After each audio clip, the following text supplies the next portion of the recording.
नूरपुर गांव में एक छोटा सा बच्चा रहता था जिसका नाम हमजा था। हमजा बहुत नेक, सच्चा और ईमानदार बच्चा था और हमेशा सच बोलता था।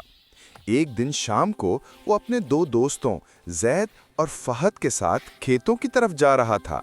सब हंसते खेलते और गाने गाते हुए चल रहे थे।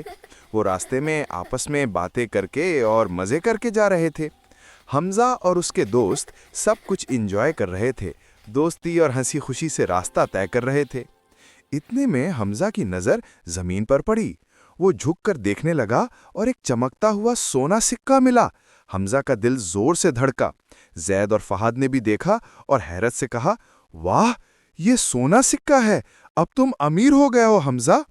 फहद ने लालच से कहा, अरे हमजा, इसे क्यों वापस करना, तुम इसे रख लो, किसी को क्या पता चलेगा। हमजा ने मुस्कुराकर कहा, ये मेरा नहीं है, शायद ये किसी शख्स का बहुत कीमती है, हमें इसे वापस करना चाहिए। जैद और फहद थोड़ा हैरान हुए मगर हमजा की बात सुनकर खामोश हो गए। फिर हमजा ने फैसला किया कि वो सिक्का लेकर मस्जिद जाएगा ताकि इमाम साहब देखें और सिक्का असल मालिक तक पहुंचे। वो सब तीनों मस्जिद की तरफ चल पड़े। इमाम साहब नमाज के बाद बैठे हुए थे। हमजा ने अदब से कहा, इमाम साहिब, मुझे रास्ते में ये सिक्का मिला है, शायद किसी का गुम हुआ हो। इमाम साहब ने मोहब्बत से कहा, बेटा, आजकल के वक्त में तुम जैसे सच्चे बच्चे कम ही देखने को मिलते हैं। उन्होंने मस्जिद में ऐलान किया, किसी का सोने का सिक्का गुम हुआ है। कुछ देर बाद एक बूढ़ा किसान आया, उसके चेहरे पर फिक्र थी। उसने कहा, मेरा सिक्का गुम हो गया था, मैं बाजार में बेचने गया था, शायद रास्ते में गिर गया। जब उसने सिक्का देखा तो खुशी से आंखों में आंसू आ गए।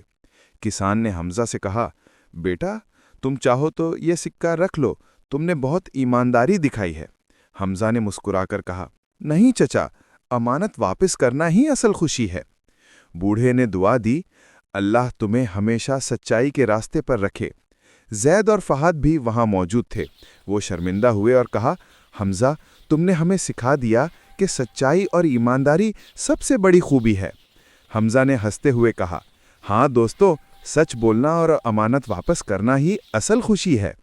इसी शाम गांव के लोग मस्जिद में जमा हुए। इमाम साहब ने सबके सामने कहा, आज हमजा ने हमें सिखाया कि ईमानदारी और सच्चाई सबसे बड़ी दौलत है। हमजा खुशी खुशी घर वापस गया। उसके दिल में सुकून था कि उसने किसी का हक वापस किया और अपने दोस्तों को भी सबक सिखाया।